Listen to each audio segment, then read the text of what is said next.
Elimination method से होगा तो एलिमिनेशन मेथड का होता है विलुप्तीकरण विधि। क्या होता है? विलुप्तीकरण विधि। विलुप्तीकरण विधि एक विलुप्त एक को मतलब विलुप्त कर देना है, माना खत्म कर देना।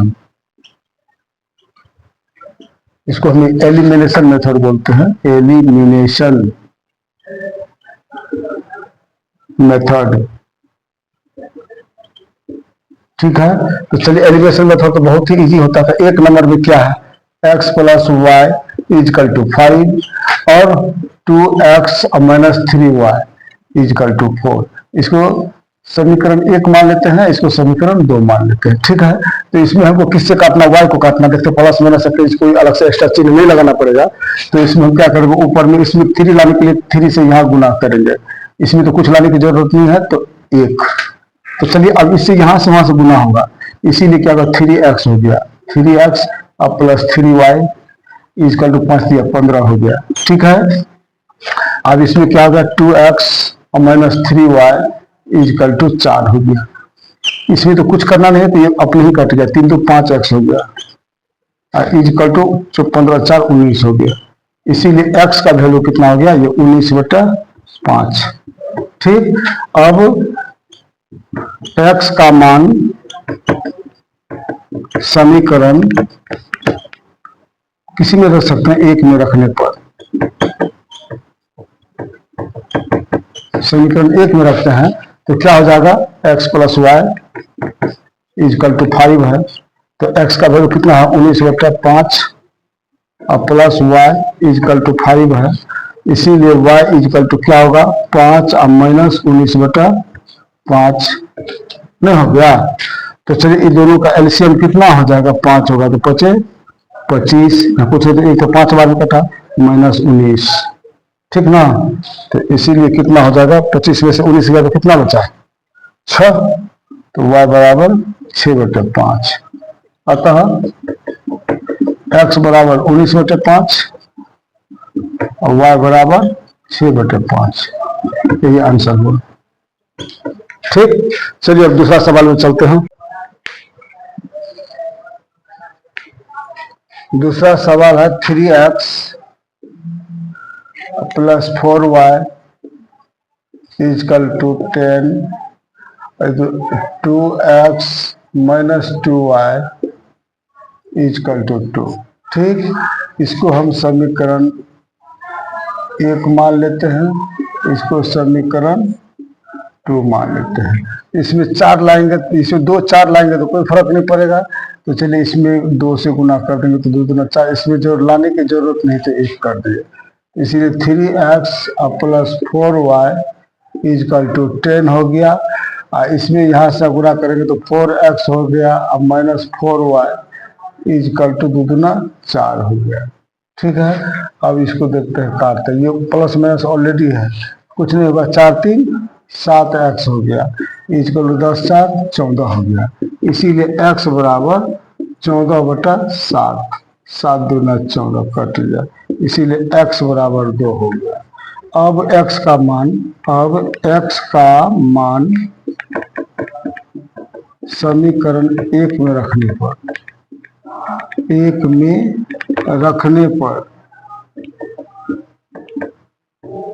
ठीक है, समीकरण 1 में रखते हैं तो समीकरण 1 कितना है देख लीजिए। 3x plus 4y, 3x plus 4y equal to 10, तो 3 और x का वैल्यू 2 है तो 2 और प्लस 4y इजकल टू 10 हो गया।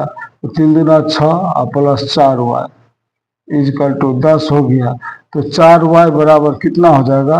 10 और माइनस 6। इसीलिए 4y इजकल टू कितना हो जाएगा? 10 में से 6 गया 4 हो गया इजकल टू 4। इसीलिए y इजकल टू 4/4 कट के हो गया 1। इसीलिए y बराबर कितना हो गया? 1। अतः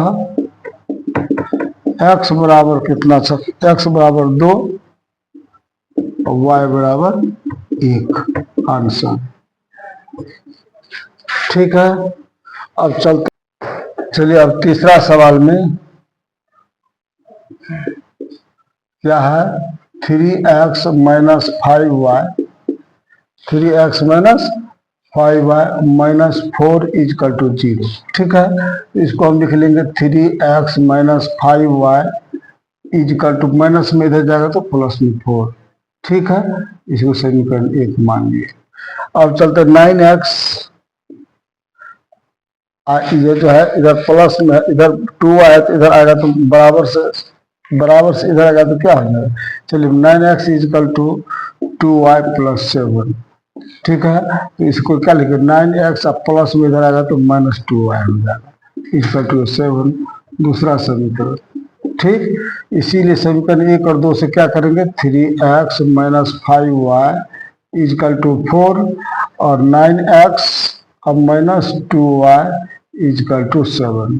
ठीक, अब दोनों को काटना है। अब देखिए दोनों में एक इसके भी इसके टेबल में ये नहीं है, इसके टेबल में नहीं है। अगर ऐसा कहीं होता है, अगर y को काटना है तो क्या कर सकते हैं, यहाँ देखिए या तो इसमें केवल 3 से गुना कर देंगे तो इसमें किसी से गुना नहीं करना पड़ेगा। तो चलिए इसमें 3 से गुना कर देते हैं। किससे गुना करेंगे 3 से, तो 3 3 9 हो जाएगा, इसके बराबर हो जाएगा तो 3 हो गया। इसमें कुछ से नहीं करना है, तो 3 3 9x हो गया और माइनस 3 5 15y हो गया इक्वल 4 3 12।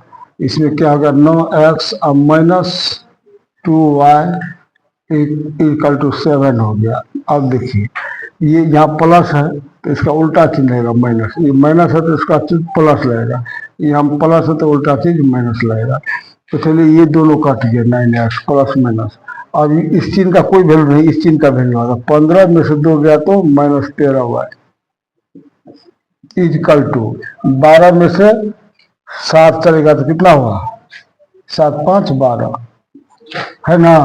तो इसीलिए y इजकल टू कितना होगा माइनस 5/13। ठीक, अब y का मान समीकरण 1 में रखने पर, 1 पर रखते हैं y का मान, तो कितना समीकरण 1 कितना है 3x minus 5y, 3x minus 5y is equal to 4। ठीक है, तो 3x और माइनस 5 और y की जगह में कितना है माइनस 5/13 है ना इजकल टू 4 है। तो चलिए 3x और माइनस ये जो है माइनस माइनस प्लस हो जाएगा 25/13 इजकल टू 4। तो चलिए 3x इजकल टू यहाँ 4 हो गया, अब प्लस है तो इधर माइनस होगा 25/13 हो गया। तो 3x इजकल टू क्या होगा, दोनों का एलसीएम हो गया 13, 13 चौके 52 और माइनस 25। ठीक है, तो 3x इजकल टू कितना 12 में से 5 गया 7, यहाँ बच गया 4 में से 2 गया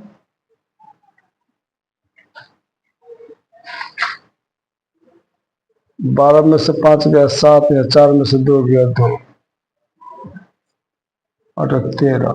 ठीक है, इसीलिए x बराबर कितना हो जाएगा 27/13 और ये 3 नीचे आ जाएगा 3 नंबर 27। इसीलिए x बराबर कितना हो जाएगा 9/13। अतः x बराबर हो गया 9/13, y बराबर कितना आ गया था -5/13, -5/13 आंसर।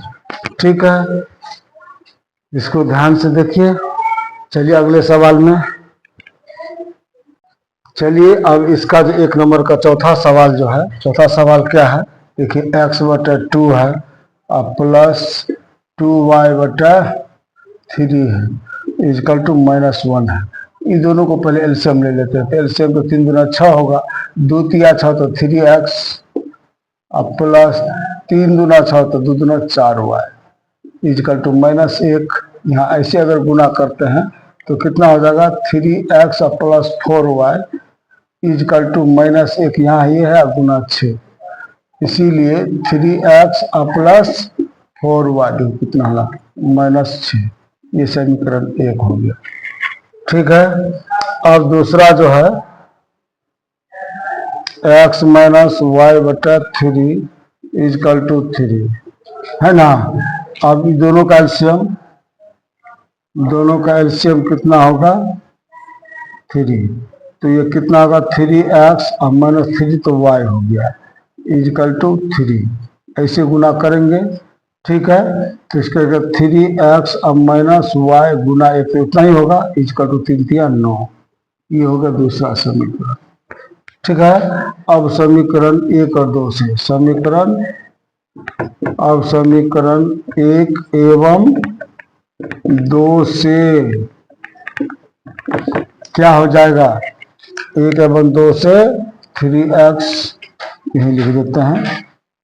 समीकरण 1 कितना है 3x plus 4y equal to minus 6 है। दूसरा है 3x और माइनस वाई इजकल टू 9 है। ठीक है, तो देखिए ये 3x ऑलरेडी कट रहा है, इसमें कुछ नहीं करना, यहाँ माइनस चिन्ह देना, यहाँ प्लस चिन्ह देना, यहाँ माइनस चिन्ह देना। 3 कट गया, प्लस प्लस प्लस, तो कितना होगा प्लस 5y हो गया इजकल टू 9 6 15 हो गया, माइनस 15 हो जाएगा। ठीक है, तो चलिए y इजकल टू कितना हो जाएगा माइनस 15 बटा 5, 5 दिया 15, इसीलिए y इजकल टू माइनस 3। ठीक, अब y का मान समीकरण 1 में रखने पर क्या होगा, समीकरण 1 क्या है 3x plus 4y equal to minus 6 है। तो चलिए 3x प्लस 4 और गुना माइनस 3 इजकल टू माइनस 6 हो गया, माइनस 3 y के जगह में रखे, तो देखिए 3x प्लस माइनस माइनस 7 या 12 इजकल टू माइनस 6 हो गया। तो 3x इजकल टू कितना होगा माइनस 6, यहाँ है, इधर से जाएगा तो प्लस 12 हो जाएगा, तो 12 में 6 गया तो 6 बचा, 3x इजकल टू 6 बच गया। इसीलिए x बराबर 6 बटा 3 हो जाएगा, 3 दूना 6, इसीलिए x बराबर हो गया 2 और y बराबर कितना निकला था -3। ये हो गया आंसर आपका। ठीक, अब चलिए 1 नंबर का चारों सवाल बन गया। अब इसमें वर्ड प्रॉब्लम में चलेंगे।